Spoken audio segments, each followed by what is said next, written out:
Você lembra quando antigamente a gente chegava no consultório do médico e ele fazia um exame clínico? Ele pedia alguns exames complementares e aí então depois ele nos dava um diagnóstico e prescrevia algum medicamento? Bora de polêmica hoje? Se você ainda não me conhece, meu nome é Roberta, eu sou psicóloga e eu atuo na área com um olhar integrativo. Hoje eu vou mudar um pouquinho o foco do meu assunto, dos meus assuntos. A gente tem falado muito aqui no canal sobre o autoconhecimento, como eu sempre digo, a importância dele para estruturar a nossa saúde mental.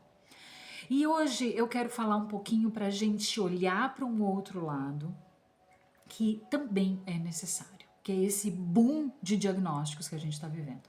Se você não conhece ninguém que tem um diagnóstico, que toma um medicamento, ou você mesmo tem, eu vou te dizer, você é uma exceção, sabia? Eu quero trazer aqui hoje, eu quero falar um pouquinho sobre como estão sendo feitos esses diagnósticos e o quanto isso é prejudicial na vida de todo mundo.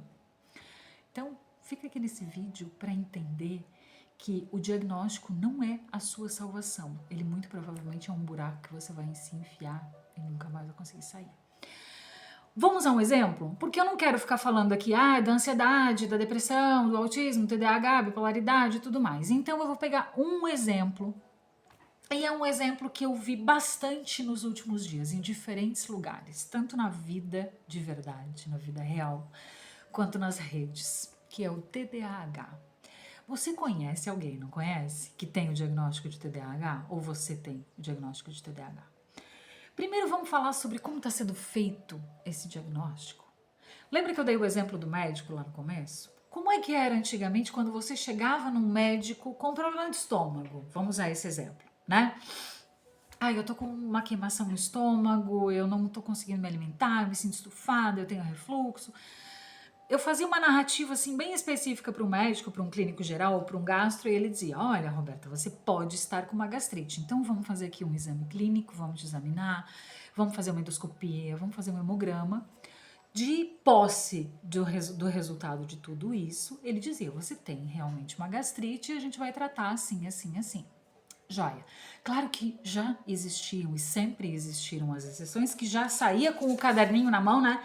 Metendo-lhe um canetaço e dizendo assim: ó, toma isso daqui que vai ficar bom. Hoje essas exceções viraram a regra. Como assim? Hoje, a grande maioria dos diagnósticos estão sendo dados a partir de narrativas. O que é que isso significa? O médico dá um diagnóstico a partir daquilo que o paciente está dizendo para ele. Vamos colocar isso lá dentro do TDAH? Então, uma mãe ou um adulto, né, que foi em busca, ou alguém indicou, ou ela tá indo porque decidiu que precisa, buscar um diagnóstico para o filho, para o marido, para si mesmo, para quem quer que seja. Ela chega no consultório, eu tenho uma colinha aqui porque eu fui atrás dessas informações. Eu chego no consultório com a narrativa de que assim, vamos me usar de exemplo, hoje eu tenho dificuldade em manter atenção em tarefas, em brincadeiras, eu não consigo seguir instruções, eu me distraio muito facilmente, eu tenho dificuldade de me envolver em atividades, eu falo excessivamente. Eu tenho então um diagnóstico. Eu tenho dificuldade de esperar a minha vez. Acredite, isso está na Bíblia da psicologia. Ter dificuldades em esperar a sua vez. Isso é um dos critérios para eu ser diagnosticado com TDAH. E aí, feito toda a minha narrativa, o psiquiatra vai me perguntar por quanto tempo eu estou vivendo isso, e como é que isso começou, e como é que isso tem impactado na minha vida. E talvez, né, teoricamente ele deveria perguntar. Talvez ele, depois de uns 20 minutos de conversa, ele me prescreva uma Ritalina. Roberto, você vai tomar Ritalina? Tá, doutor, mas por quanto tempo? Pro resto da sua vida, porque a sua doença não tem cura. Vamos olhar um pouquinho para como foi feito esse diagnóstico? Foi feito um exame clínico? Provavelmente o psiquiatra nem sequer encostou em mim, ele ficou só me olhando. Se ele fez um exame clínico, joia, o exame clínico não iria trazer muitos indícios de qualquer problema de saúde que fosse pertinente à minha narrativa. Ele fez um hemograma básico para saber como estava a minha saúde? Fez não, né? Me pediu? Não. Ele me pediu um exame de sangue mais completo, pelo menos com aquelas clássicas, a vitamina D, a vitamina B12. Não. Ou seja, ele não sabe como está a minha saúde. Não faz ideia. Ele está me dando um diagnóstico pautado numa narrativa que eu estou falando. Ou seja, essa narrativa ela pode ser completamente fantasiosa. Mas beleza, talvez a minha narrativa seja verdadeira. Talvez hoje realmente eu esteja vivendo isso. Eu não consigo ouvir quando as pessoas falam para mim. Eu tô colando aqui os sintomas para eu ser bem fiel ao que está acontecendo. Eu falo excessivamente, mas veja se eu não sou uma pessoa que fala excessivamente. Eu tenho dificuldade, tem vários sintomas aqui que são a mesma coisa em palavras diferentes. Quer ver? Eu tenho dificuldade de manter atenção em tarefas ou brincadeiras. Eu sou facilmente distraído por estímulos externos. Eu tenho dificuldade em organizar tarefas e atividades. Tudo é a mesma coisa do mesmo que vem do mesmo lugar, que é o quê? Hiperestimulação. Hoje todos nós vivemos, eu, você, o seu filho, a sua mãe, o seu pai, o seu chefe, todos nós somos hiperestimulados. Primeiro porque a gente passa o tempo inteiro pendurado nisso daqui. Toda vez que chega uma notificação, eu não consigo me concentrar. Eu paro o que eu tô fazendo e vou ver a notificação. Nós fazemos essa hiperestimulação com as crianças. As crianças, hoje, tu pega uma criança de 1 aninho, ela acorda, ela vai pra frente da televisão assistir aqueles desenhos coloridos e com personagens irritantemente gritando nos ouvidos dela e músicas e... Você já parou para pensar o quanto aquilo estimula o cérebro de uma criança em formação? O cérebro em formação de uma criança, essa é a frase. Então nós estamos hiperestimulados. Ah, mas esses sintomas eles têm que ser por um determinado período para eles poderem se encaixar no diagnóstico. Sim, mas eu não estou mudando a minha postura. Então os sintomas vão continuar. Se eu resolver abandonar o celular, ou então usar o celular só para aquilo que é necessário, digamos, para falar com alguma pessoa, talvez esses sintomas diminuam. Mas se eu não mudo a minha postura, eu continuo agindo como eu sempre agi e os sintomas permanecem. Deu para entender essa parte, né? E aí a gente põe isso daqui na vida de uma criança. Você consegue entender que isso está sendo feito cada vez mais? São 2 milhões de crianças no Brasil com diagnóstico de TDAH. Cada vez mais você tem crianças, não consegue seguir instruções e concluir tarefas. Você põe uma criança de 6 anos numa escola, sentada diante de um adulto durante uma manhã inteira, um adulto que ele não conhece, que ele nunca viu na vida dele, falando um assunto chato pra burro, que ele não quer escutar. E o professor dando instruções e dizendo a ele, você tem que fazer isso, agora você vai tirar o seu caderno, agora você vai ler o livro na página tal. Ele não quer ler o livro, ele quer ir pra casa correr atrás do cachorro dele. Ele quer ir pra rua, jogar bola com um amigo. Ele quer brincar. Ah, mas ele precisa aprender. Eu não estou dizendo que precisa ou não precisa. Eu estou dizendo que nós estamos hiperestimulando as pessoas o tempo inteiro. E aí a gente espera que elas fiquem paradas em um determinado momento. Mas o resto desse momento a gente está hiperestimulando. Dá para entender o raciocínio aqui? Aí você pega o cérebro em formação de uma criança. Até os 25, alguns estudos falam até perto dos 30 anos, o nosso cérebro está em completo desenvolvimento. E aí você pega esse cérebro em desenvolvimento de uma criança cheia de energia, porque todos nós somos cheios de energia no início da vida. Só que a gente vai perdendo, a gente vai aprendendo a conter essa energia. E um segredo aqui, elas viram as doenças que a gente carrega na vida adulta. E a gente vai aprendendo a conter essa energia dentro da gente. E aí a gente não consegue, a gente quer correr, a gente quer falar, a gente quer... Olha um critério, agir como se estivesse movido por um motor. Isso, gente, está no manual de diagnósticos. Agir como se estivesse movido por um motor. Uma criança age como se ela estivesse movida por um motor, ela está conhecendo a vida. Um adulto deveria agir como se estivesse sendo movido por um motor. É ou não é verdade? Porque se nós agíssemos assim, a gente não precisaria ficar o tempo inteiro buscando motivações externas para viver e ser feliz. Dá para entender o raciocínio? Todos esses critérios e sintomas para passar um diagnóstico de TDAH são São comportamentos comuns e se não são, deveriam ser.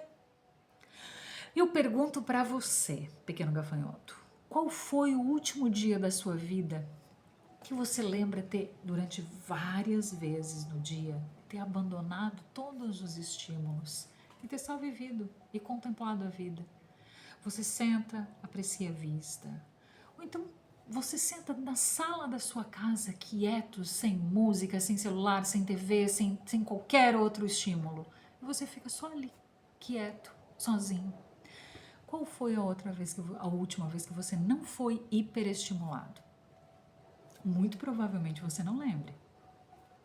E aí então você está sendo hiperestimulado o tempo inteiro, você tem comportamentos decorrentes dessa hiperestimulação que estão sendo diagnosticados com TDAH. Talvez essa frase resuma tudo que eu falei para você até agora, não é verdade?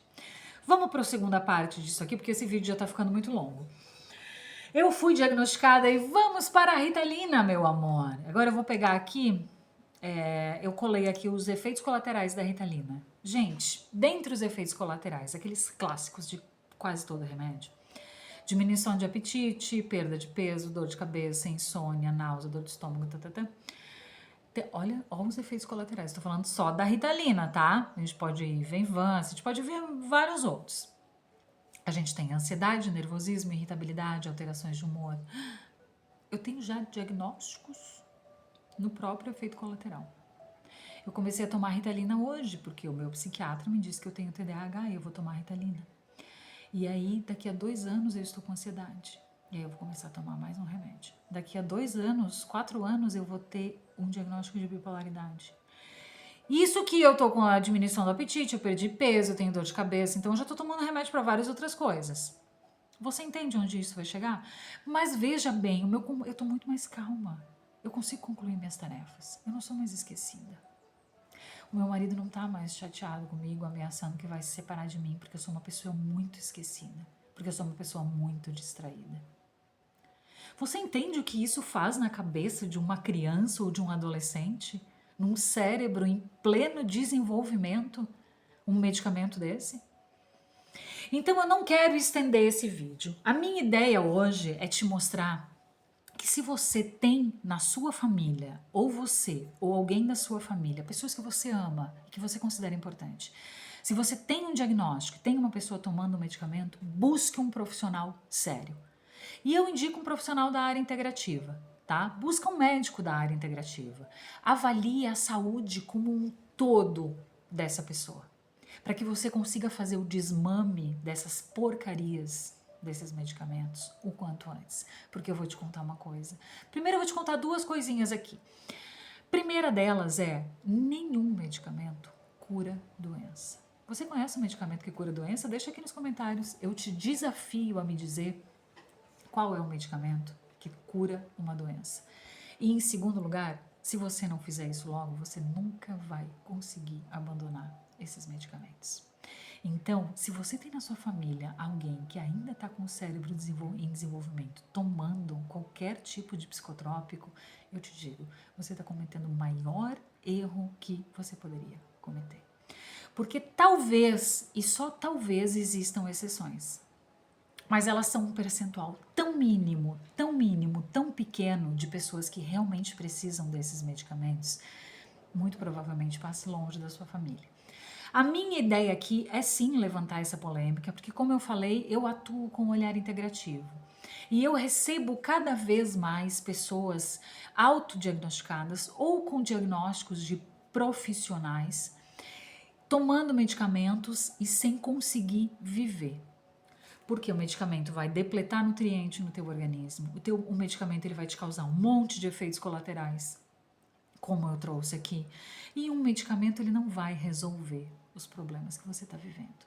Ele não vai fazer com que o seu marido passe a ser uma pessoa mais atenciosa. Ele não vai fazer com que o seu filho aprenda a ficar sentado na sala de aula. Ele vai mexer no cérebro dele e não volta para o lugar que estava, para o lugar de origem. Então, se você puder compartilhar esse vídeo com pelo menos uma pessoa que vai gostar dessa verdade, ou então não vai gostar, mas que precisa dessa verdade, você me ajuda, porque a ideia aqui é crescer o canal para que a gente possa ajudar as pessoas. Como eu sempre digo, disseminar as boas palavras e ajudar pelo menos uma pessoa. Mas as boas palavras, às vezes, elas vêm em forma de alerta, elas vêm em forma de polêmica. Então, bora lá, curte o vídeo, comenta aqui embaixo, vamos crescer o canal, vamos fazer com que isso se torne algo maior, algo melhor. Pode ser? Um beijo no coração e até.